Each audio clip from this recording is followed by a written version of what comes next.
दिया जाने लगा। मंत्रियों और शिल्पियों के साथ सलाह मशवरा शुरू हो गया। ओडिशा के वास्तुकार मंदिर निर्माण में सिद्ध थे। ईसा की 7वीं सदी से अब तक ओडिशा के शिल्पी उम्दा भवनों और मंदिरों का निर्माण करते आए थे। ओडिशा के अलग अलग प्रांतों से कारीगर बुलाए जाने लगे। मंत्री शिवेई सामंतरा महापात्रा को योजना का कार्यभार सौंप दिया गया। उधर सीमा पर फिर से युद्ध छिड़ गया था। सुल्तान इल्तुतमिश ने इख्तियारुद्दीन उज़्बेक को गौड़ प्रदेश का शासक बना दिया था।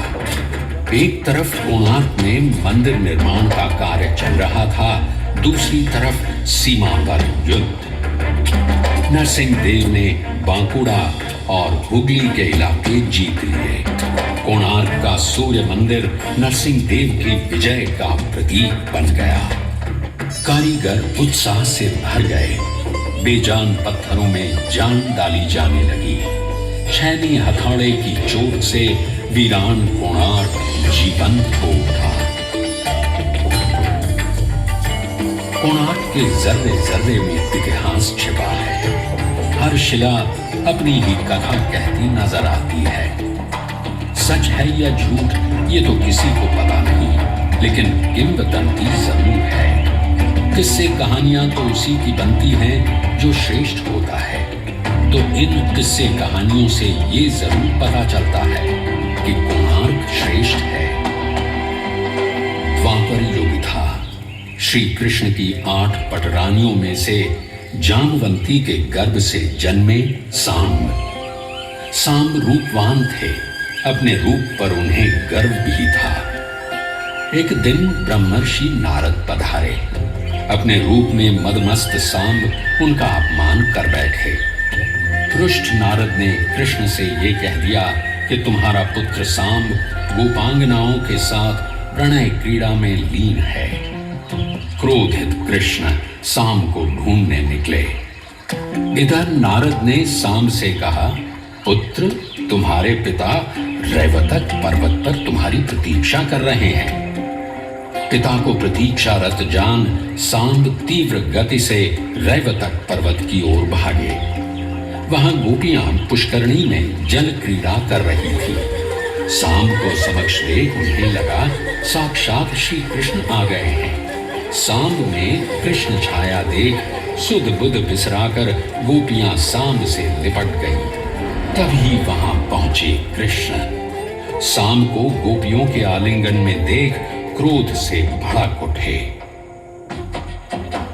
अरे नराधम ग्लीव, तू महापातकी है।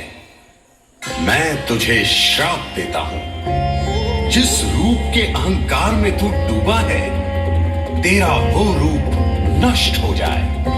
तेरे रूपवान अंग कुष्ठ से भर जाए। पिता के शाप से सांब को कुष्ठ हो गया। नारद के प्रति हुए अपमान का उन्हें आभास हुआ तो वे नारद के पास पहुंचे। नारद ने उनकी दशा देखी और द्रवित होकर शाप मुक्ति का उपाय बताया। तुम भारत के पूर्वी तट पर मैत्रेय वन में जाकर सूर्य की उपासना करो। उनकी कृपा से ही तुम रोग मुक्त हो सकते हो। नारायण नारायण। सांब चंद्रभागा नदी किनारे मैत्रेय वन में जाकर सूर्योपासना में लीन हो गए। उनकी कठोर साधना से प्रसन्न हो सूर्यदेव ने उन्हें रोग मुक्त कर दिया।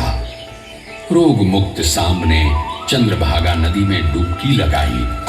वहां उन्हें पत्थर की बनी सूर्यदेव की मूर्ति मिली। उन्होंने मंदिर बनवा वहीं उसकी स्थापना कर दी। सांब की वो साधना पीठ आज कोणार्क मठ के नाम से जानी जाती है और आज भी देश के विभिन्न हिस्सों के कुष्ठ रोगी रोग मुक्ति की कामना के लिए यहाँ आते हैं। ये कथा है सांब पुराण की, पौराणिक है। ओडिशा के जनमानस की कथा है। इतिहास का इससे कोई सरोकार नहीं है। कोणार्क निर्माण में कितना समय लगेगा, कितने कारीगर काम करेंगे, कितना अर्थ व्यय होगा, सारा हिसाब लगाया जा चुका था। भ्रमरवर हरिचंदन आय व्यय की देखभाल कर रहे थे। पुरी से 19 मील उत्तर पूर्व पदमतोला गंड नामक पुष्करणी को भरकर मंदिर बनाने का फैसला ले लिया गया।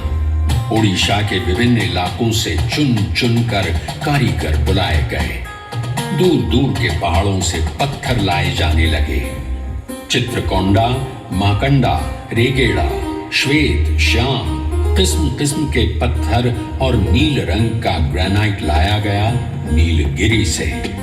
नवग्रह के लिए शिला आई 642 मन की। मंदिर के ऊपर कलश स्थापना के लिए 56,000 मन का 25 फीट ऊंचा शिलाखंड जलमार्ग द्वारा 100 मील से भी अधिक दूरी से लाया गया। न सिर्फ इसे लाया गया बल्कि 200 फीट ऊंचे मंदिर के शिखर पर चढ़ाया भी गया। शिल्पियों का अद्भुत कौशल और लगन अचंभित कर देने वाले थे। कुल 1200 कारीगर लगाए गए निर्माण कार्य में काम पूरा करने के लिए और समय निर्धारित किया गया 12 वर्षों का। महाराज नरसिंह देव स्वयं रुचि ले रहे थे निर्माण कार्य में।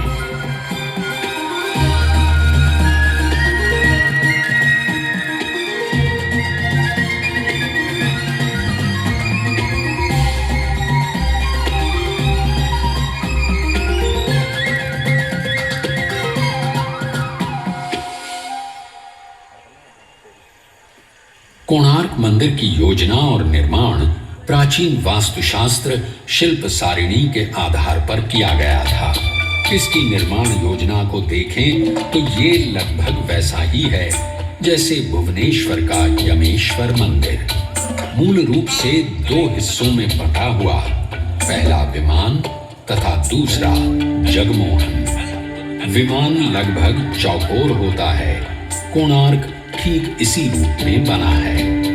केंद्रीय मंदिर रथ की आकृति में बना है। सूरज के 7 घोड़ों द्वारा खींचे जा रहे विमान और जगमोहन दोनों एक ही पीठ पर संयुक्त रूप से बने हुए रथ का सा आभास पैदा करते हैं। सूर्य रथ में 24 पहिए हैं और 7 दिनों के प्रतीक देते 7 घोड़े रथ को खींचते नजर आते हैं। पूर्व की ओर कुछ हटकर नाट्य मंदिर बना है। मुख्यशाला और नाट्य मंदिर के बीच में अरुण स्तंभ था। मुख्य मंदिर के दक्षिण पूर्व सूर्य शक्ति छाया देवी का मंदिर है।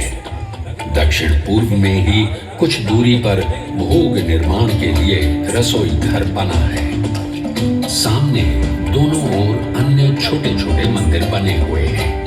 केंद्रीय मंदिर और अन्य मंदिरों को घेरे प्राचीर बनी है। मुख्यशाला के पूर्व, दक्षिण और उत्तर में 3 द्वार बने हैं। हर द्वार की सिद्धियों के दोनों ओर अपूर्व कारीगरी से बने खंभे हैं। पूर्व की ओर है सिंह द्वार, दक्षिण में अश्व द्वार और उत्तर में है गज द्वार। सूर्य के प्रकाश में भेद नहीं है। वो जाति, धर्म, संप्रदाय और देश में फर्क नहीं करता। कोणार्क का सूर्य मंदिर सर्वधर्म की पीठ है। सब एक हैं, यही कोणार्क कला का संदेश है।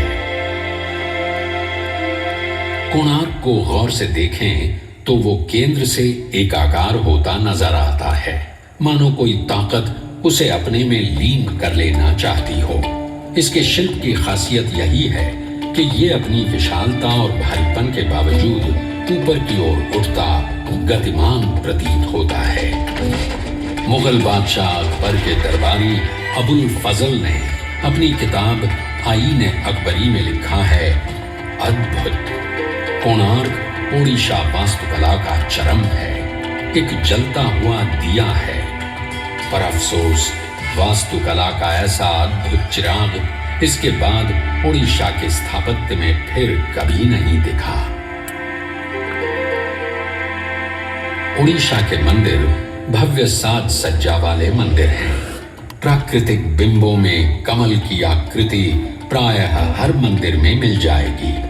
कमल जहां एक तरफ सूर्य को बिंबित करता है, वहीं वो प्रतीक है प्रज्ञा का, ज्ञान का, परम ज्ञान का।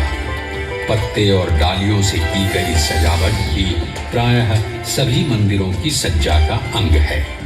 ये डालियां बिना फूलों वाली हों तो सादा डाली, फूलों वाली हों तो गेंदा डाली, पक्षी बैठे हों तो हंसा डाली। अगर डालियां आपस में गुथी गोलाकार रूप लिए हों तो फांसी लता के नाम से पुकारी जाती हैं। कोणार्क के पहिए और चक्र की सज्जा में भी इसका प्रयोग देखने को मिलता है। उड़ीसा में मंदिरों के दरवाजों पर जबरदस्त नक्काशी देखने को मिलती है। कोणार्क मंदिर के प्रवेश द्वार पर जो झांकी उकेरी गई है, वो है मनुष्य कौतुकी, जिसमें मानव आकृति अलग अलग भाव भंगिमाओं में द्वार के दोनों ओर लताओं का सहारा लिए झूलती दिखाई गई है। साथ ही कई द्वारों पर ऊपर की ओर बढ़ती लता डालियां जो मानव आकृतियां लिए हुए हैं, उन्हें भी उकेरा गया है। कोणार्क मंदिर के प्रवेश द्वार पर एक और खास आकृति उकेरी नजर आती है। वो है आपस में गुथी नाग नागिन की आकृति, जिसे अहिबंध या नागबंध के नाम से जानते हैं। उड़ीसा के मंदिरों की यह साज सज्जा सिर्फ क्षैतिज या लंबवत आकार में ही नहीं है, बल्कि गोलाकार सतहों पर भी नजर आती है, जैसे कोणार्क चक्र और तोरण द्वार। कोणार्क सूर्य मंदिर भी है और विजय प्रतीक भी। कोणार्क के शिल्प में जहां एक तरफ युद्ध के दृश्य हैं, वहीं ताकत से भरपूर घोड़े और हाथी भी हैं। दहाड़ता हुआ सिंह हाथी को अपने पंजे में लिए हुए दिखलाया गया है। विभिन्न स्थानों पर राजा की आकृति उकेरी गई है। यहाँ तक कि मंदिर के गर्भगृह में राजा को घुटने पे झुके स्वयं सूर्यदेव के हाथों हार पहनते दिखलाया गया है। कोणार्क उड़ीसा मंदिर वास्तुकला का अंतिम मंदिर है, जहां परंपरा के साथ साथ कला की नई दृष्टि का मिलन साफ देखने को मिलता है। वास्तुकला के परंपरागत विषयों और बिंबों से हटकर नए विषय और प्रतीक परंपरा को आगे ले जाते नजर आते हैं।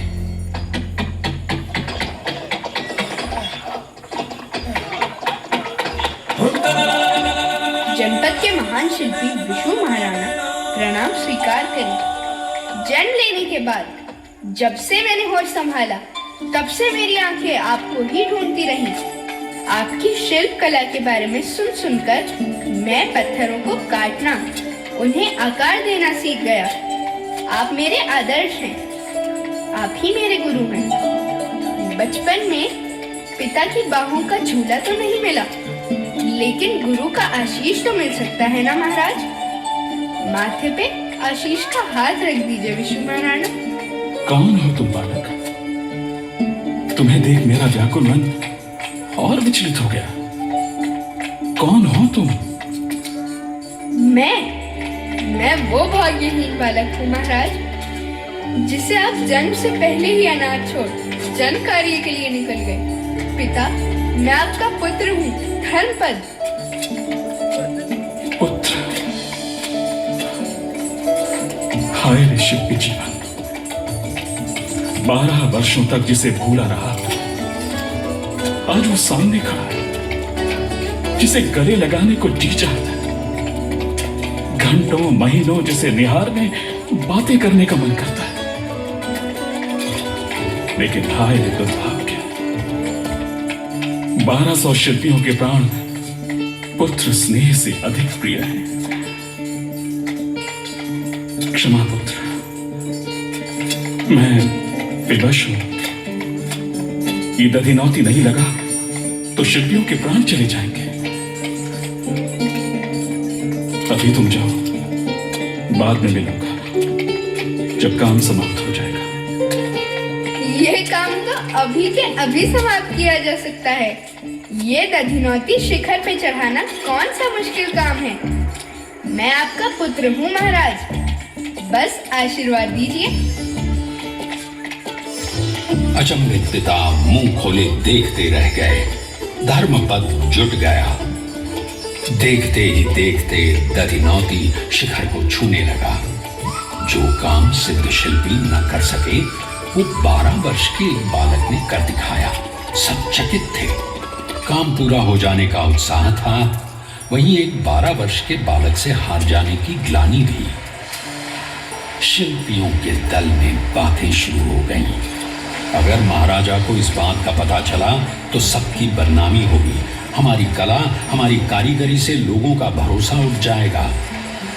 बात धर्मपद के कान में पड़ी। पिता के शिल्प और 1200 शिल्पियों की कलाकारी पे उसकी वजह से प्रश्न उठे, ये उसे मंजूर नहीं था। और देखते देखते चंद्रभागा नदी में छलांग लगा। शिल्पी मान मर्यादा की रक्षा के लिए अपने प्राण त्याग दिए।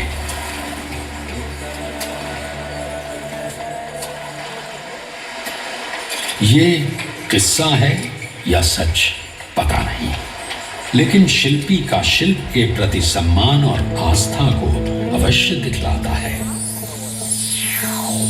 1200 शिल्पियों की 12 वर्षों की अनथक साधना के बाद कोणार्क का अद्वितीय सूर्य मंदिर बनकर तैयार हुआ। राजा नरसिंह देव की कामना ने आकार रूप ग्रहण किया।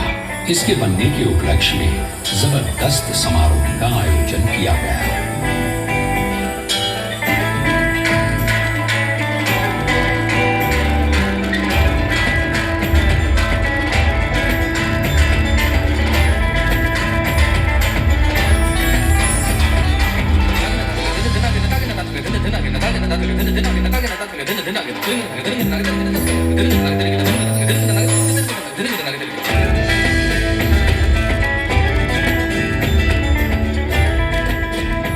दूर से अपार जनसमूह समारोह में भागीदारी के लिए उमड़ पड़ा।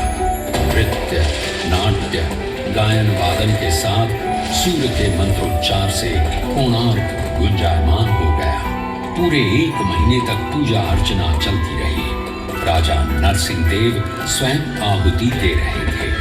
मंदिर के समक्ष आकाश में सर उठाए विशाल सूर्य स्तंभ अपनी सत्ता, अपनी ताकत का आभास देता सबको चकित कर रहा था।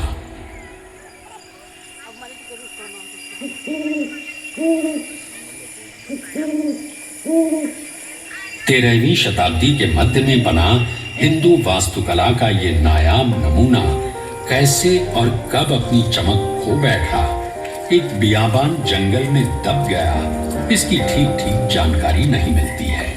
पद्म क्षेत्र देवला कर्मांगी के ताड़पत्र के अंतिम हिस्से में कहा गया है, वर्षों तक पद्म क्षेत्र में मेरे द्वारा बताई नीति से सेवकों ने सूर्य की आराधना नहीं की। परिणाम स्वरूप सूर्य देव इस मंदिर को छोड़ चले गए।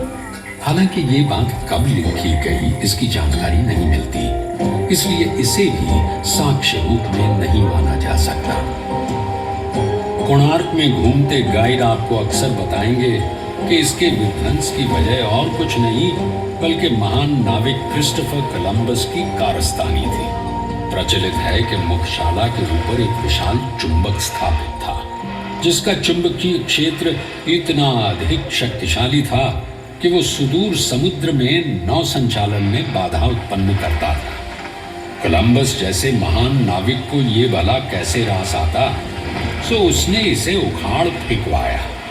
कहते हैं कि चुंबक के हटते ही मुख्यशाला चरमरा के गिर पड़ी।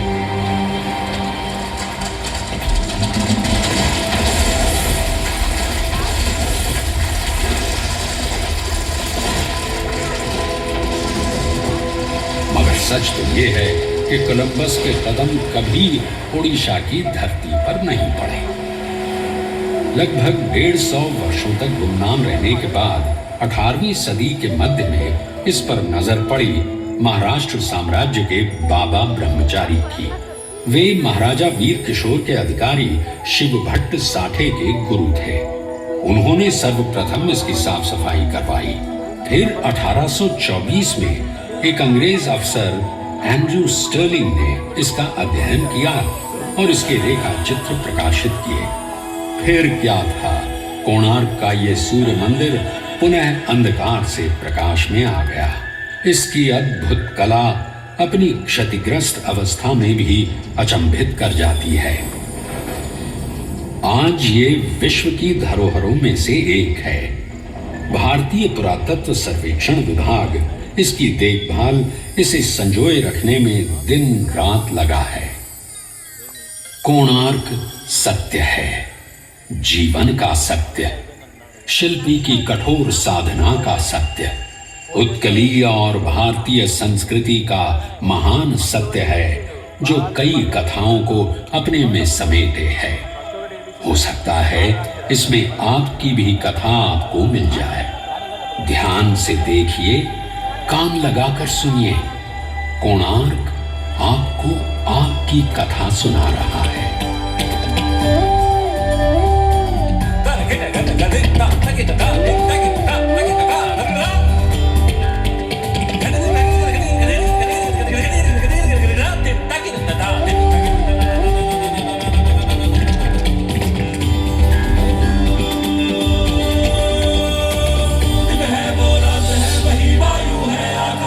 वही वो जल है, जलवायु है, जल